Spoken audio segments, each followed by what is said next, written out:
కోనసీమలో gas leakage కలకలం లేదు. రాజోలు నియోజకవర్గం మలికిపురం మండలం ఇరుసుమండ గ్రామంలో ఓఎన్జీసీ బావి నుంచి భారీగా గ్యాస్ లీకేజ్ అయింది. బ్లోఅవుట్ తరహాలో 100 అడుగుల వరకు గ్యాస్ ఎగిసిపడుతోంది. గ్యాస్ లీకేజ్ ను అదుపు చేసేందుకు ప్రయత్నిస్తుండగా భారీగా మంటలు అలుముకున్నాయి.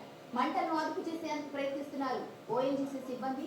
మధ్యాహ్నం ఓఎన్జీసీ బావి దగ్గర పేలుడు నిర్వహించిన క్రమంలో గ్యాస్ పైప్ లైన్ నుంచి లీకేజ్ సంభవించినట్లు గుర్తించారు.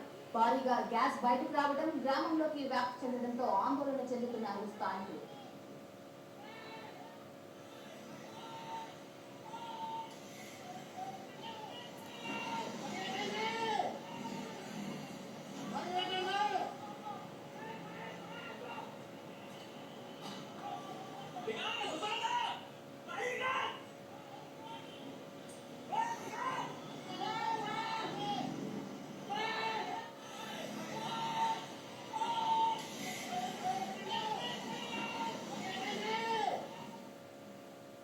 ఓఎన్జీసీ డ్రిల్స్ సైట్ నుంచి గ్యాస్ లీకేజ్ పై ఆరా తీశారు సీఎం చంద్రబాబు. ఘటనపై మంత్రులు అచ్చెన్నాయుడు, వాసంశెట్టి సుభాష్ అధికారులతో మాట్లాడారు. తాము ఇప్పటికే అధికారులతో మాట్లాడామని, సహాయ చర్యలను ముమ్మరం చేయించామని చెప్పారు. గ్రామస్తులకు ఎలాంటి ఇబ్బంది తలెత్తకుండా చూడాలని, సురక్షిత ప్రాంతాలకు తరలించాలని అధికారులను ఆదేశించారు సీఎం. మంటలు వెంటనే అదుపులోకి వచ్చేలా చూడాలని చెప్పారు.